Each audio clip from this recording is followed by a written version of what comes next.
ওয়ালাইকুম আসসালাম।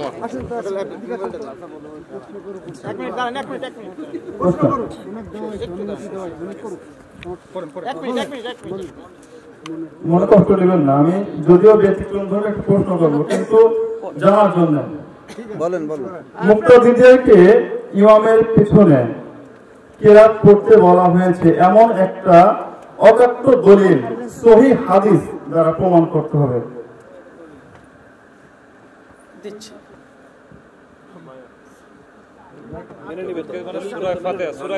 প্রশ্নটা আরেকবার করেন। আচ্ছা ঠিক আছে আবার একটু করেন। সূরা ফাতিহা তো নাকি আপনার কথা বলছেন? ভাইজান প্রশ্ন করেছেন প্রথমত যে মুক্তাদিকে যে সূরা ফাতিহা পড়তে হবে এমন একটা সহিহ হাদিস ভাই জানতে চেয়েছেন। প্রথমত সহিহ হাদিস যদি পেয়ে যান ভাই মানবেন? জি অবশ্যই, জানার জন্য ইনশাআল্লাহ জানা তো মানতে হবে তাই না? আমি প্রথম বলেছি সহিহ মুসলিম প্রথম খণ্ড কিতাবুস সালাত বাবুল কিরাত হাদিস নাম্বার 768 হাদিস রাবি আবু হুরায়রা রাদিয়াল্লাহু আনহু তিনি বলছেন লা সালাতা লিমান লাম ইকরা বি ফাতিহাতিল কিতাব। সেই ব্যক্তির বলে দিচ্ছি সব রেফারেন্স দিয়ে দিচ্ছি 768 নম্বর হাদিস আবু হুরায়রা থেকে আছে লা সালাতা লিমান লাম ইকরা বি ফাতিহাতিল কিতাব। সেই ব্যক্তি নামাজ শুদ্ধ হলো না যে সূরাতুল ফাতিহা পড়লো না। এরপরে আবু হুরায়রাকে একজন ফারসি একজন সাহাবী প্রশ্ন করছে আবু হুরায়রাকে যখন আমরা ইমাম পেছনে থাকবো তখন কি করব? আবু হুরায়রা জবাব দিচ্ছে ইকরা ফি নাফসিক, তখন তুমি তোমার মনে মনে পড়ো। সহিহ মুসলিম প্রথম খণ্ড কিতাবুস সালাত বাবুল কিরাত ফাতিহা অনুচ্ছেদ হাদিস নাম্বার 768। এক মিনিট শেষ করি ভাই। এবং এটা ইসলামিক ফাউন্ডেশন এখনই খুলে দেখেন, যেটা বাংলাদেশে শেখ মুজিবুর তার রহমানের একদম অনুমোদিত, যেটা ইসলামিক ফাউন্ডেশন ঢাকা, তার হাদিস নাম্বার 768। এবং ওখানে স্পষ্ট লেখা আছে আবু হুরায়রা থেকে বর্ণনা আছে যে তিনি বলেছেন ইকরা বি নাফসিক, তুমি তখন মনে মনে পড়ো। স্পষ্ট একটা হাদিস। এক। দুই নাম্বার যে আমাদের চারটে মাযহাব বারহাক কি বারহাক নয়, কথা বলেন। জি আপনার কথা বলেন, চার হাক বারহাক কি বারহাক নয়? বারহাক তো নাকি? মানে চার হক সত্য কি চারটে মাযহাব এটা সত্য কি সত্য নয়? চার মাযহাব সত্য, তাহলে দলিল আছে না নেই? ইমাম শাফিঈ রাহিমাহুল্লাহ জন্ম 150 হিজরি মৃত্যু 204 হিজরি, তিনি বলেছেন ইমামের পিছনে মুক্তাদি সূরা ফাতিহা পড়বে, এটা ওয়াজিব। এখন যদি কোনো হাদিস না থাকে ইমাম শাফিঈ কি হাদিসের বহির্ভূত এমনি ফতোয়া দিয়ে গেছে? কথা বলেন। ইমাম আহমদ বিন হাম্বলের ফতোয়া তিনিও পড়বেন। ইমাম বুখারী রাহিমাহুল্লাহ সহিহ বুখারী প্রথম খণ্ড 137টাতে তিনি একটা অধ্যায় রচনা করেছেন ইমাম মুক্তাদি সবার জন্য সূরা ফাতিহা পড়া। আর তারপরে আরেকটা দলিল সহিহ বুখারী থেকে দলিল, সহিহ বুখারী 756 নম্বর হাদিস। আল্লাহ বলছেন লা সালাতা লিমান লাম ইকরা বি ফাতিহাতিল কিতাব। লা সালাতা, লা হচ্ছে নাফি সিগা, না এটা হচ্ছে লাফি জিন্স। লা সালাতা, কোন সালাত নেই, নেই জোহর, নেই আসর, নেই মাগরিব, নেই ইশা, নেই তারাবি, নেই তাহাজ্জুদ, জান্নাত সালাত। লিমান মানে কি? যে কেউ, চাই ইমাম হোক চাই মুক্তাদি হোক। এখান থেকে ইমাম বুখারী রাহিমাহুল্লাহ তিনিও দলিল নিয়েছেন, এই হাদিস থেকে ইমাম মুক্তাদি সাহেব বলে সূরা ফাতিহা পড়তে হবে, এটা প্রমাণিত হয়। আর অনেকগুলো দলিল দেওয়া যাবে, ঠিক আছে? আমি এই কথা জানার জন্য বলছি যে আমি যদি ইমামের পিছনে কিরাত না পড়ি তাহলে আমার নামাজ হবে কি হবে না? আপনি যদি ইমামের পেছনে থাকেন, যদি কিরাত না করেন, যদি কিরাত, আমরা কখনো বলি না যে ইমামের পেছনে কিরাত যে করবে না তার নামাজ হবে না, কথা বলি না।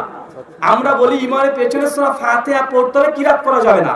আমরা ইমামের পেছনে সূরা ফাতিহা পড়ি, কিরাত করি না।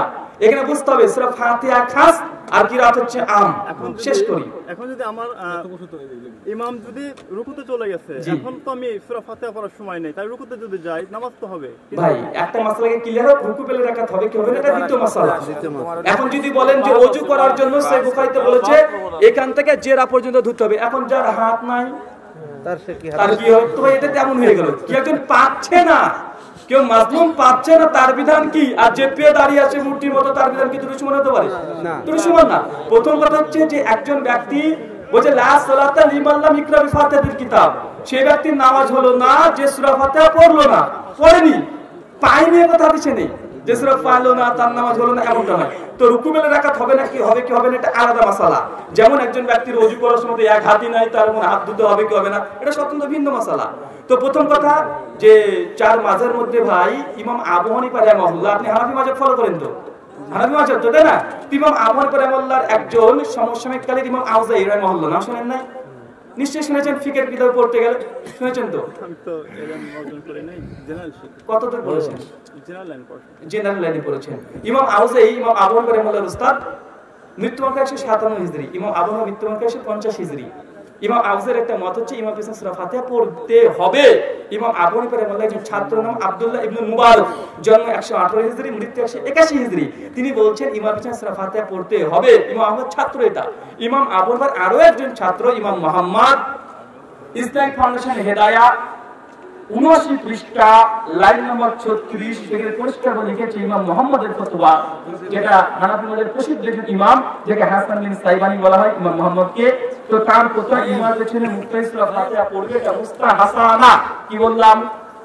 এবং আমি যে কথাগুলো বললাম, ইমাম তিরমিজি, সুনান তিরমিজি, আপনি করেন যে কোনো তিরমিজি করেন, ইসলামিক ফাউন্ডেশন করেন বাংলা অথবা আরবি অথবা তাহকিক করা অথবা উর্দু, ইংরেজি, যে কোনো ভাষা, সুনান তিরমিজি 312 নম্বর হাদিস খুলেন, এখনই খুলেন, আমরা খুলে দেখাতে পারবো। স্পষ্ট লেখা আছে ইমাম তিরমিজি ইল্লা সালাত লিমান লাম ইকরা বি ফাতিহাতিল কিতাব, এই হাদিসটা নিয়ে আসার পরে তিনি 17 জন সাহাবী আর তাবিঈদের কথা নকল করে বলেছে যেটা সকলেই ইমাম পিছনে সূরা ফাতিহা পড়তেন। এদের মধ্যে আছে আমাদের আয়েশা, জাবের বিন আব্দুল্লাহ, আবু হুরায়রা, উবাদ বিন সামিত, এরকম অসংখ্য সাহাবীর কথা নকল করেছে। তারপর এসে তাবিঈর কথা, তারপর এসে চার মাযহাবের মধ্যে তিন ইমামের কথা, ইমাম মালিক, ইমাম আহমদ, ইমাম শাফি, তারা ইমাম পিছনে সূরা ফাতিহা পড়তেন। এখন রেজাল্ট মানে এই শেষ কথা আর কি, যে এই যে পিছনে কিরাত পড়া, ইমাম পিছনে কিরাত পড়া ফরজ, ওয়াজিব, সুন্নাত না মুস্তাহাব, এন্ড কোনটা ধরে? ইমাম শাফি রাহিমাহুল্লাহ তারা বলছে ফরজ। ফরজ, জি, ইমাম শাফি বলেছে ফরজ। ইমাম বুখারী, আর আশ্চর্য হবেন, ইমাম বুখারী ইমাম ছিলেন মুফতি সূরা ফাতিহা পড়বে এই জন্য একটা বই স্বতন্ত্র লিখেছেন, নাম হচ্ছে জুজুল কিরাত ফি সালাত, 300 খানা হাদিস আছে।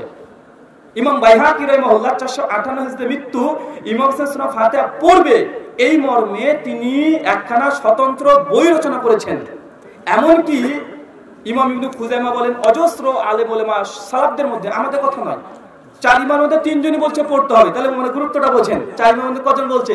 3 জনই বলছে পড়তে হবে। ইমাম আবু হানিফা 2 জন উস্তাদ, 2 জন ছাত্র বলছে পড়তে হবে। শুধু ইমাম আবু হানিফা রাহিমাহুল্লাহ তিনি বলেছেন পড়তে হবে না। এখন কেন তিনি এই কথা বলেছেন? হতে পারে তার কাছে সহিহ সনদে কোনো বর্ণনা আসেনি, উপস্থিত হয়নি, কেন সেই সময় হাদিস সংকলন এখন শেষ হয় নাই। ইমাম আবু হানিফা 80 হিজরিতে জন্মগ্রহণ করে 200 মৃত্যুবরণ করছেন। সেই সময়তে এখন হাদিস সংকলনের কাজ শেষ হয় নাই, হাদিস সংগ্রহ করার ইতিহাস তখন চলছে। ইমাম বুখারী এসেছে, তারপরে ইমাম শাফি এসেছে, ইমাম মালিক এসেছে, ইমাম আহমদ এসেছে, ইমাম বুখারী উস্তাদ আবু বকর ইবনে আবি শাইবা, মুসনাদ ইবনে আবি শাইবা গ্রন্থের রচয়িতা। তখন হাদিস সংকলন ইতিহাস চলছে। আমাদের কাছে যখন বুখারী মুসলিম গ্রন্থ বাইন্ডিং আছে না ভাই, এখন বুখারী মুসলিম, আবু দাউদ, তিরমিজি, ইবনে মাজাহ, মুসনাদ হুমায়দি, মুসনাদ শাফিঈ, আর অজস্র, মুসনাদ ইবনে আবি শাইবা। কিন্তু ইমাম আবু হানিফা রাহিমাহুল্লাহর যুগে সেই সময় কোনো হাদিসের গ্রন্থ মজুদ ছিল না। কেন? কারণ হাদিস সেই সময় সংকলন চলছে, কারণ বাইন্ডিং কিছু আসে নাই। এই জন্য শেখ শাহরুল্লাহ মুহাদ্দিস দেহলভী রাহিমাহুল্লাহ একজন হানাফি বিদ্বান, 176 হিজরিতে মৃত্যুবরণ করে। দেহলভী মানে ভারতের, তিনি দিল্লিকে বলে হয় দেহলভী। তো উনি তখন তার বই লিখেছেন যে ইমামদের যে কিছু কিছু ফতোয়া আছে যেগুলো কোরআনের বিরুদ্ধে চলে যায়, অনেক ফতোয়া আছে। তো কেন যায়? কারণ হিসেবে তিনি উল্লেখ করেছে, হতে পারে এই ইমামের কাছে সেই সময় এই নুসুস তথা এই দলিলটা অকট্য এসে পৌঁছায় নাই। এই জ্বলন্ত প্রমাণ আপনাকে দিই। ইমাম শাফি রাহিমাহুল্লাহ বলছে, কোন ব্যক্তি ওযু করেছে, ওযু করার পর যদি তার স্ত্রীকে টাচ করে, সে টাচ করেছে, ওযু ভেঙে যাবে। ইমাম আবু হানিফা রাহিমাহুল্লাহ বলছে জিনা, ভাঙবে না। কেন? কারণ ওখানে দিয়েছে সূরা মাইদা 6 নম্বর আয়াতে যে মাসা শব্দের কথা এসেছে, এখন এখানে দুটো অর্থ চলে আসে, একটা সহবাস করা, একটা স্পর্শ করা, টাচ করা। তো ইমাম শাফি অর্থ নিয়েছে যে এখানে এই অর্থ হচ্ছে সহবাস করা, সব টাচ করা। ওযু করার পরে টাচ করলে ওযু ভেঙে যাবে, স্ত্রী গায়ে যদি হাত দেয়, মেয়ের গায়ে যদি হাত দেয়। তো এখানে আরবি যে শব্দের কারণে এখানে কি নিয়েছে অর্থ? টাচ করলে ওযু ভেঙে যাবে। ইমাম আবু হানিফা রাহিমাহুল্লাহ বলছে জিনা, এখানে টাচ অর্থ না, এর অর্থ হচ্ছে এটাই যে সহবাস। কি সহবাস? এর যে তিনি দলিল পেশ করেছে যে আম্মা জান আয়েশা রাদিয়াল্লাহু আনহা, তিনি বলছেন সহিহ বুখারী 137 নম্বর হাদিস, ইমাম আবু হানিফা রাহিমাহুল্লাহ ফতোয়া, যে আল্লাহ রাসূল যখন তিনি তাহাজ্জুদে নামাজ পড়তেন, আম্মা জান আয়েশা রাদিয়াল্লাহু আনহা তিনি তখন শুয়ে থাকতেন, আর আল্লাহ রাসূল সিজদা করতেন, আমাদের পাটাকে হাত দিয়ে সরিয়ে দিতেন, এই তো রাসূল টাচ করলো, কেউ জুতো ভাঙেনি। মানে এইভাবে কিছু দলিল দিয়েছে। তো বলেন দেখেন ইমাম শাফিঈকে বলবেন যে তিনি ঠিক আছেন, যে আপনি ওযু করেছেন, একটু আপনার মেয়ের গায়ে হাত লেগেছে, কোনো মেয়ের গায়ে অথবা আপনার স্ত্রী গায়ে অথবা কোনো একটা আপনার মেয়ে হতে পারে, বোন হতে পারে, মা হতে পারে, গায়ে টাচ করলে আপনার ওযু ভেঙে যাবে, এটা শাফিঈ মাযহাবের ফতোয়া, গ্রহণ করবেন? এটা ভুল। কেন এই ফতোয়াটা ভুল? কারণ এটা হাদিসের বিরুদ্ধে চলে গেছে। তো আমরা এই জন্যই বলি যে অনেক সময় ইমাম সাহেব যখন এসেছিলেন, 4 ইমাম আবু হানিফা, শাফিঈ, মালিক, আহমদ ইবনে হাম্বল, এটা আল্লাহ রাসূলের পরে এসেছে। অনেকে মনে করে যে আল্লাহ রাসূলের যুগে মনে হয় 4 ইমাম ছিল। জি না, ইমাম আবু হানিফা 80 হিজরিতে জন্ম, আল্লাহ রাসূলের মৃত্যু হচ্ছে 11 হিজরি। আবু হানিফা জন্মগ্রহণ করছে 80 হিজরি, মৃত্যু 150, মানে আল্লাহ রাসূলের 69 বছর পরে প্রথম ইমাম আসছে। ইমাম মালিক 93 হিজরি, মৃত্যু 179 হিজরি। ইমাম শাফি 150 হিজরি, মৃত্যু 204 হিজরি। ইমাম আহমদ ইবনে হাম্বল জন্ম 64 হিজরি, মৃত্যু 41 হিজরি। তার মানে আল্লাহ রাসূলের মৃত্যুর পরে ইমামদের জন্ম। কথা বুঝতে পারছেন? এই জন্য সেই সময় হাদিস যেহেতু সংকলন একদম শেষ হয় নাই, এই জন্য তাদের মাথায় মুখস্থ যেসব হাদিসগুলো ছিল, যেগুলো শিক্ষা অর্জন করেছে, সেগুলোর ভিত্তিতে তারা রায় দিয়েছে। এই জন্য ইমাম আবু হানিফা রাহিমাহুল্লাহ তিনি বলেছেন রুদ্দুল মুখতার প্রথম খণ্ড 336 পৃষ্ঠা, ইজা সাআল হাদিসু ফাহুয়া মাযহাবি। শুনে রাখো আমার অনুসারী, আমার মাযহাব হচ্ছে সেটাই, ইজা সাআল হাদিসু ফাহুয়া মাযহাবি। যখন সহিহ হাদিস পেয়ে যাবে ওটাই আমার মাযহাব।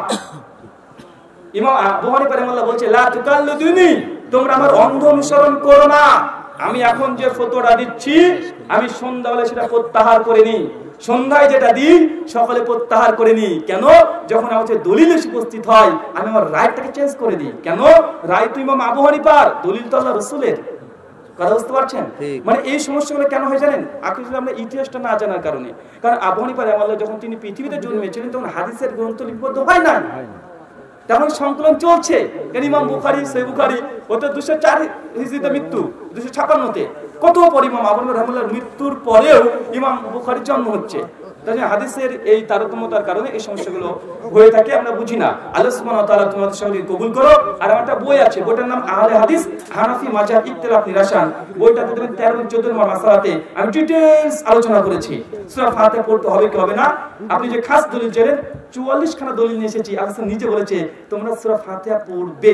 আর আপনার অভিযোগ যদি থাকে ইনশাআল্লাহ ওখান থেকে নামাজের যে তরিকা আছে ইনশাআল্লাহ আপনি যদি সুস্থ ব্রেনে যদি আপনি পড়েন ইনশাআল্লাহ আমার মনে হয় যে আপনার কোনো প্রশ্ন থাকবে না। আমরা জ্ঞান অর্জন করতে পছন্দ করি। আল্লাহ সুবহানাহু ওয়া তাআলা সকলকে কবুল করো। সকলে বলি আল্লাহুম্মা আমিন। এই দোয়া এই দাওয়াকে আলোচনা শেষ করলাম। ওয়া মা আলাইনা ইল্লাল বালাগ। সুবহানাকা আল্লাহুম্মা ওয়া বিহামদিকা ওয়া আশহাদু আল্লা ইলাহা ইল্লা আনতা আস্তাগফিরুকা ওয়া আতুবু